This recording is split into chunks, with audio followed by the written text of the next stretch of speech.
Sure, I think we're reality-producing machines. I mean, there's no single individual on this planet who doesn't create reality unless they have a brain injury or something. But for the most part, most of us are engaged in reality, and we do cause effects. I think we reach a certain point in our life where we stop learning and we start feeling. And when we use feelings as a barometer for the unknown, it's contraindicated, because feelings are usually a record of a past experience. So we try to predict how that future event is going to be based on a feeling, and we always return back to the old self again. So I love the idea of how we can actually produce effects. I love the idea that every human being either lives in one of two states of mind. We either live in creation, which is growth and expansion, and it's health and homeostasis. The emotions of love and joy and trust make us feel connected to something bigger than us.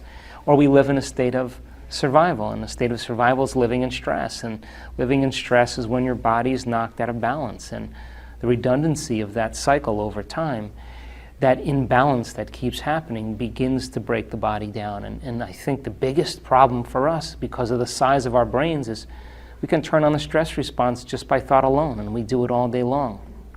And that continuous, redundant being out of balance over time, that imbalance becomes the new balance. And now we're headed for contraction and disease and feeling separate from the field and being selfish instead of selfless. We begin to live in a state of breakdown, in a state of disease and a lack of health. And so then those emotions then of those survival chemicals endorse the ego. And then we become more self-indulgent and more self-important and more self-serving, because that's what those chemicals do. So we live in one of those two states of mind. Now, those chemicals tend to be highly addictive. So this is really good dinner conversation. We can talk about it, right? But actually breaking through, that's, I think, when you free yourself from the chains of those emotions that we memorize, when we actually break through, when we remove that mind out of the body, when we break the emotion that's trapped in physical flesh and the body's liberated, that's true self-love. That's true joy. It's the liberation of energy. So the anger that once was in there, the hatred that was once in there, the prejudice that was once in there, is transformed, it's transmuted into joy. And it's the same energy, but it just has a different spin. And so no one can do that for you.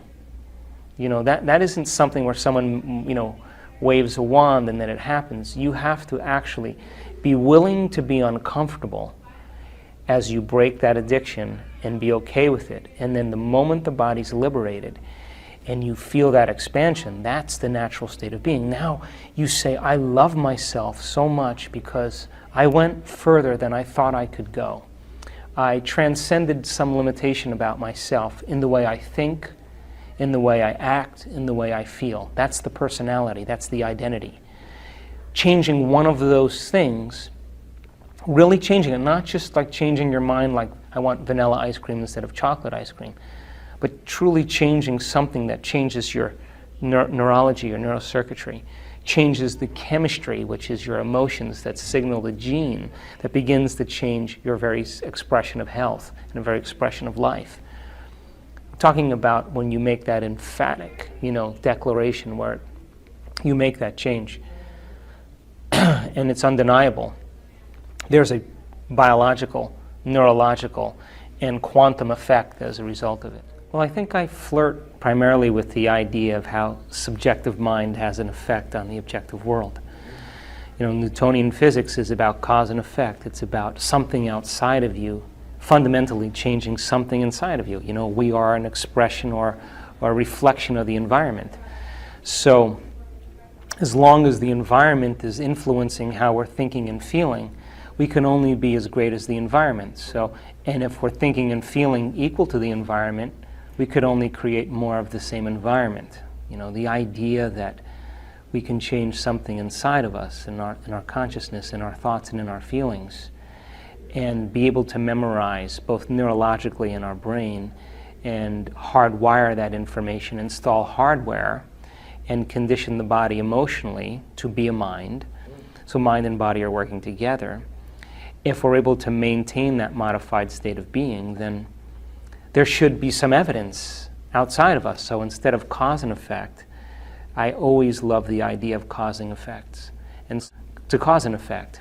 So the quantum model says you can cause an effect, and so I think where we get stuck with that is the idea that, that it has to be predictable, that we should be able to know how it's going to happen, and that is, I think, our biggest error, because we can never control the outcome of the unpredictable. That's the quantum model. It has to be uncertain. It has to come in a way that we least expect, that surprises us, that leaves no doubt that what we did inside of us produced some effect outside of us. And when you begin to have those small synchronicities at first, and then they turn into larger and larger events, and you experience that awe and that wonder, or that joy and appreciation for being alive, I think that's the natural state of being. I think that's having that kind of sensibility coming from within us instead of needing something outside of us to change our state. I think that's true empowerment.